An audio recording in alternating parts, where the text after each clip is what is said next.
আজকে ব্লগটা তাহলে তুই স্টার্ট কর। না না, আমি হ্যালো গাইস বলতে পারি না, আমাকে স্টার্ট করো।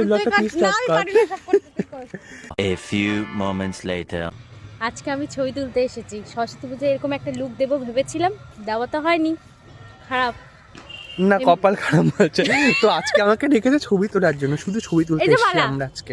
এই মালাগুলো মামি বানিয়েছে, কানের গোলা বানিয়েছে মামি। হ্যাঁ, আপনারা দেখতে পারবেন ও ভালো ভালো ছবি দেয়। ভাগতি বাচ্চা হয়ে গেছে। অঙ্কিতা যেদিন শ্যুট ছিল সেই দিন আমাদের বাড়িতে এয়ার ফাইবার ইনস্টল করতে লোক এসেছিল। এই দেখো কত লম্বা বাঁশের ওপরে এয়ার ফাইবারের রাউটার সেট করা হয়েছে। বাড়িতে এসব কাজ শেষ হওয়ার পর আমি চলে যাই বান্ধবীর ফটোশ্যুট করতে। বাড়িতে যেহেতু কাজ চলছিল তাই আমার সেখানে পৌঁছতে একটু লেট হয়। কি করছিস? কি বলিস তুই? কি বল? অনেকক্ষণ থেকে রেডি হয়ে আছি। আচ্ছা, অনেকক্ষণ। তারপর আমরা ফটোশ্যুট শুরু করি।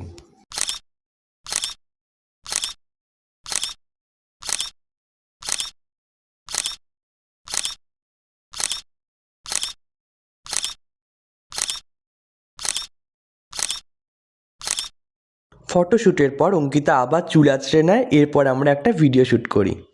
রবি ঠাকুর ঠিকই বলেছিলেন, যখন সত্যিকারের কাউকে ভালোবাসবে তুমি চেয়েও তার মন্দ চাইতে পারবে না। সে যাই করুক না কেন, তুমি চাইবে সে যাতে চির সুখটাই পায়। আমাদের ফটো সেশন শেষ হয়েছে, এখন আমরা এসে একটা ক্যাফেতে আমাদের আরো তুলবো। হ্যাঁ, আরো তুলবো। তারপরেই আমরা রেস্টুরেন্টের ভেতরে ঢুকে যাই আর আমার খাবার অর্ডার করা হয়। অঙ্কিতা খায়নি, তার কারণ অঙ্কিতা সেদিন একাদশী ছিল। কি রে, কেমন?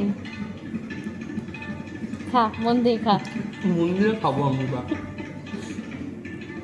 মারাত্মক ক্লান্ত, আমার চোখ তাকাতে পারছি না, কাজলে চোখ চলে যাচ্ছে আমার। তোকে এত মোটা করে কাজল পড়তে কে বলেছিল? সব চন্দ্রমুখী সাজবো তাই। চন্দ্রমুখী না মঞ্জুলিকা? চন্দ্রমুখী, মঞ্জুলিকা। আবার তাই হবে।